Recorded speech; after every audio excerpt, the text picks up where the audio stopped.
ఒక్కసారి కొమ్మూరి గోల్డ్ కి కాల్ చేయండి. తాకట్లో ఉన్న మీ బంగారాన్ని విడిపించి మార్కెట్ ప్రైస్ కి వాళ్ళు కొనుక్కుని మిగతా డబ్బులు మీకు ఇచ్చేస్తారు. రైట్, బ్రేకింగ్ న్యూస్ చూస్తున్నాం. మనం టీవీ స్క్రీన్ పై 3 పెళ్లిళ్లు చేసుకున్న కిలాడి ట్రాప్ లో పడి ఒక రైల్వే ఉద్యోగి అన్యాయంగా ప్రాణాలు కోల్పోయిన విషాద ఘటన తిరుపతి జిల్లా రేణిగుంటలో జరిగింది. మహిళా సంఘం నాయకురాలి ముసుగులో పరిచయమైంది ఈ నయవంచకి మ్యాట్రిమోనీ సైట్లో కలిసి మాయ మాటలు చెప్పి ఇంకాస్త దగ్గరైంది. కట్ చేస్తే 3 పెళ్లిళ్ల గుట్టు దాచి 3 ఏళ్ల సహజీవనం చేసింది. సో చివరకు ₹1 కోటి ఇన్సూరెన్స్ పాలసీ, రైల్వే ఉద్యోగి సర్వీస్ రికార్డెడ్ టార్గెట్గా ఆ కిలాడీ లేడీ చేసిన బ్లాక్మెయిలింగ్, మానసిక వేధింపులు తట్టుకోలేక ఒక రైల్వే ఉద్యోగి బలవన్మరణానికి పాల్పడిన ఘటన నిజంగా తిరుపతి జిల్లా రేణిగుంటలో వెలుగు చూస్తుంది. తూర్పుగోదావరి జిల్లా కడియం ప్రాంతానికి చెందిన రవి ఇండియన్ రైల్వేస్లో ఉద్యోగిగా పనిచేస్తున్నాడు. ఈ క్రమంలోనే మహిళా సంఘం నాయకురాలుగా చలామణి అవుతున్న ఉషారాణి అనే మహిళ మ్యాట్రిమోనీ సైట్ ద్వారా రవికి పరిచయమైంది. తన మాయ మాటలతో రవిని ట్రాప్ చేసిన ఆమె గత 3 ఏళ్లుగా అతనితో సహజీవనం సాగించింది. అయితే ఉషారానికి ఇదివరకే 3 పెళ్లిళ్ళు అయ్యాయనే చేదు నిజాన్ని రవి ఆలస్యంగా తెలుసుకున్నాడు. ఆమె అసలు స్వరూపం బయటపడటంతో రవి ఆమెకు దూరంగా ఉంటూ జాగ్రత్త పడడం స్టార్ట్ చేశాడు. సో రవి తనను దూరం పెడుతున్నాడని ఆగ్రహించిన ఉషారాణి తన అసలు స్వరూపాన్ని బయటపెట్టింది. రవికి ఉన్న రైల్వే సర్వీస్ రికార్డులో తన పేరును నామినీగా చేర్చాలని, అలాగే అతనికి ఉన్న ₹1 కోటి విలువైన ఇన్సూరెన్స్ పాలసీ కూడా తననే నామినీగా పెట్టాలంటూ తీవ్ర స్థాయిలో ఒత్తిడి చేస్తుంది. ఒకవేళ నిరాకరిస్తే తప్పుడు కేసులు పెడతారని, సమాజంలో పరువు తీస్తానని బెదిరింపులకు పాల్పడింది. దీంతో బాధితుడు రవి ఉషారాణి వేధింపులు తట్టుకోలేక రేణిగుంట పోలీసులను ఆశ్రయించాడు. సో ఆమెకు సంబంధించిన 3 పెళ్లిళ్ళ గుట్టు, ఆధార్ కార్డులు, పక్కా ఆధారాలు అన్నీ సేకరించి పోలీసులు కంప్లైంట్ ఇచ్చాడు. కానీ పోలీసులు ఈ కేసును సీరియస్గా తీసుకోలేదని తెలుస్తోంది. సో మహిళా సంఘం సిపిఐ నాయకులతో మాట్లాడి రాజీ చేసుకోవాలంటూ పోలీసులు రవికి సలహా ఇచ్చినట్టుగా సమాచారం. దీంతో తనకు అన్యాయం జరిగిందని తీవ్ర మనస్తాపానికి గురైన రవి మంగళవారం మధ్యాహ్నం ఇంట్లో ఎవరు లేని సమయంలో ఉరేసుకొని బలవన్మరణానికి పాల్పడ్డాడు. రవి చనిపోయిన ఇంట్లో అతడు రాసిన సూసైడ్ నోట్ను పోలీసులు స్వాధీనం చేస్తున్నారు. తన ఆత్మహత్యకు ఉషారాణి వేధింపులే కారణమని అందులో చాలా క్లియర్గా చెప్పాడు రవి. తనను మానసికంగా ఎలా వేధించింది, తప్పుడు కేసులతో ఎలా భయపెట్టింది అనే వివరాలన్నింటినీ లేఖలో వివరించాడు రవి. మరోవైపు ఉషారాణి తనను వేధిస్తూనే మ్యాట్రిమోనీ సైట్లలో మరో పెళ్లి కోసం ఆన్లైన్లో గాలం వేసినట్లుగా మృతుడు రవి రాసిన విషయాలు చూసి పోలీసులే విస్తుపోతున్నారు. బాధితుడి కుటుంబ సభ్యులు ఫిర్యాదు మేరకు ఉషారాణిపై కేసు నమోదు చేసి దర్యాప్తు స్టార్ట్ చేశారు. సో ఫైనల్గా ఒక లెటర్లో రవి ఆ ఉషారాణి అనే అమ్మాయి గురించి మొత్తం క్లియర్ కట్గా చెప్పాడు.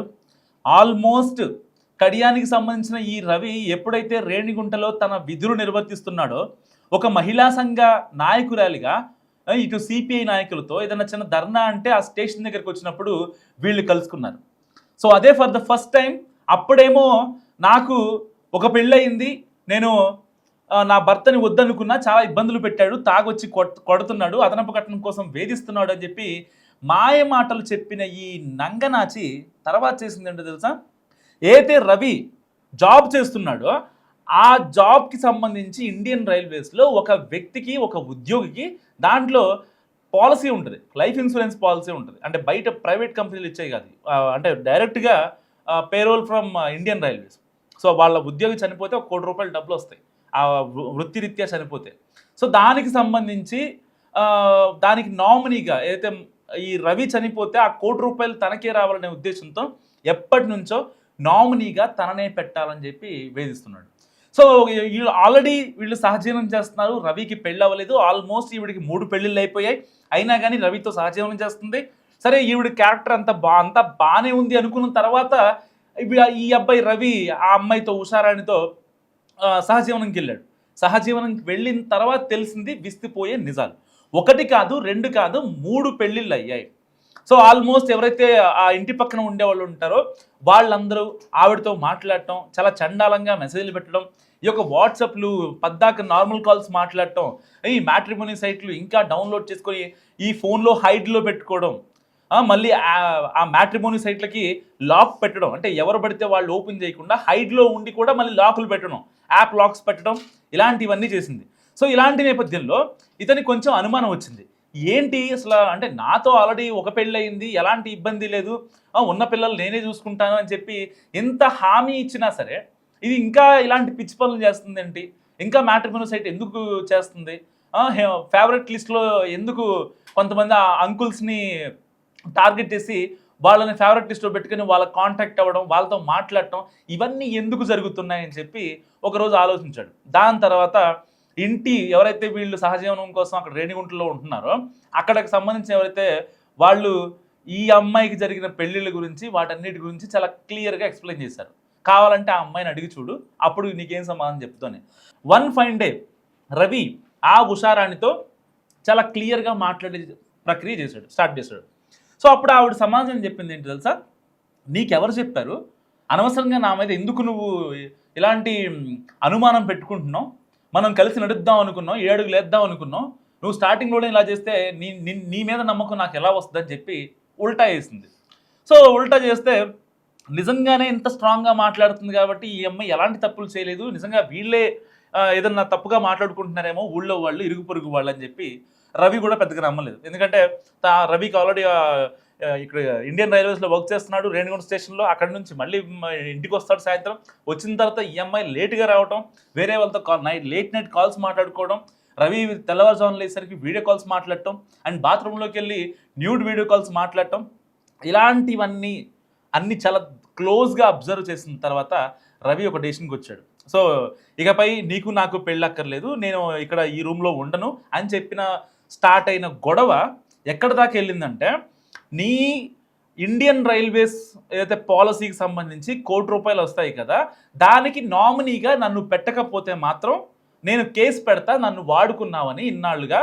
సో నేను కేసు పెడితే ఒక అబ్బాయి మీద కేసు పెడితే ఎలా ఉంటుందో నీకు తెలుసు, నువ్వు కాస్త చదువుకున్నావు, సరే నేను చదువుకోలేదేమని చెప్పి రవిని ఎమోషనల్గా బ్లాక్మెయిల్ చేసింది ఈ నయవంచకి.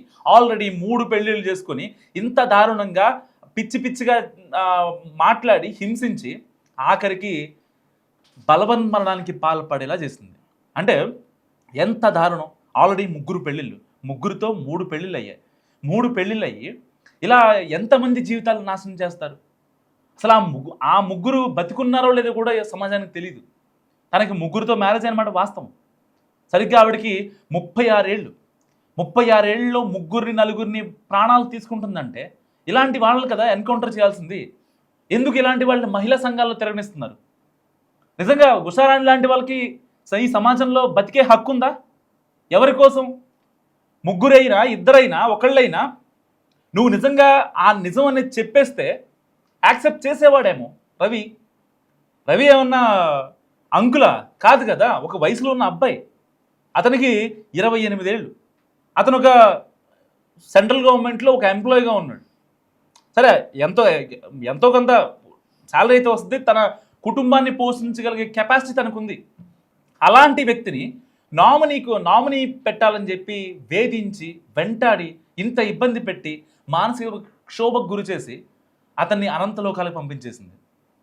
బ్లాక్మెయిలింగ్, వేధించడం, నామినీగా పెడతావా లేదా అని మాట్లాడటం, ప్రతిరోజు గొడవలు.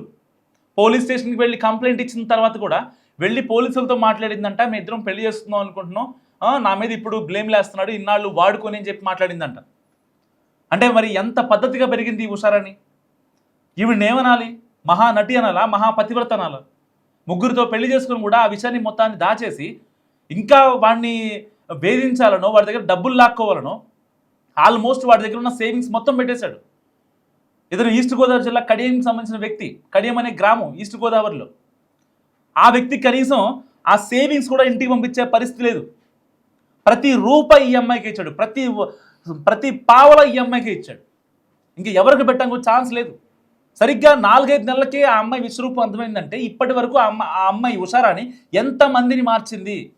ఎందుకని పెళ్ళిళ్ళు అయ్యాయి? ఫస్ట్ ఆఫ్ ఆల్ నిజంగా పిల్లలు వాళ్ళ అమ్మ నాన్న వాళ్ళే అనుకొని ఉంటే కనుక అలా ఇంతమందిని మేనేజ్ చేయగలరు కదా. అండ్ స్టిల్ ఇప్పటికీ అయితే రవి చనిపోయాక కూడా ఆ అమ్మాయి ఆ పోలీస్ స్టేషన్ దగ్గర కూడా మ్యాట్రిమోనీ సైట్లో చూస్తుందంట. అంటే ఇంకా ఎవరైనా కొత్త అంకులు దొరుకుతారనో, కొత్త అబ్బాయి దొరుకుతాడనో, ఇలాంటి వాటి కోసం వెయిట్ చేస్తుందంట. ఇలాంటి వాళ్ళని ఏం చేయాలి నిజంగా? అంటే ఈ సమాజానికి ఇచ్చే మెసేజ్ ఏంటి? రేపొద్దున మీ పిల్లలు బయటికి వెళ్ళిన తర్వాత ఎవరో మీ అమ్మ ఇలాగా మీరు మీ నాన్నలు 3, మీ అమ్మకి 3 భర్తలు అని చెప్పి మీరు ఎవరికి పుట్టారని మాట్లాడితే అంటే అనకూడదు అలాంటి మాటలు, కానీ చెప్తున్నా రేపొద్దున సమాజం అనేది ఎవరు ఊహించినట్టు ఉంటుంది కదా, ఎవరో ఊహించిన విధంగా సమాజం అయితే మెలగదు కదా. చేతికున్న 5 వేళ్ళే 5 రకాలుగా ఉంటాయి. సమాజంలో ఉన్న జనాలు ఎలా ఉంటారు, డిఫరెంట్ ప్రాస్పెక్ట్లో ఉంటారు. వాళ్ళు కనుక వాళ్ళ పిల్లల్ని చేతికి వచ్చిన తర్వాత మీ అమ్మ ఇలాంటిది అని చెప్తే వాళ్ళ పిల్లల పరిస్థితి ఏంటి, ఎంత దారుణంగా ఉంటుంది. సరిగ్గా మీరు చూస్తున్నారు, ఇదే ఈవిడ పేరే ఉషారాణి. నిజంగా మీరేమనుకుంటున్నారో కూడా మస్తు కామెంట్ చేయండి ఇలాంటి లేడీస్ గురించి.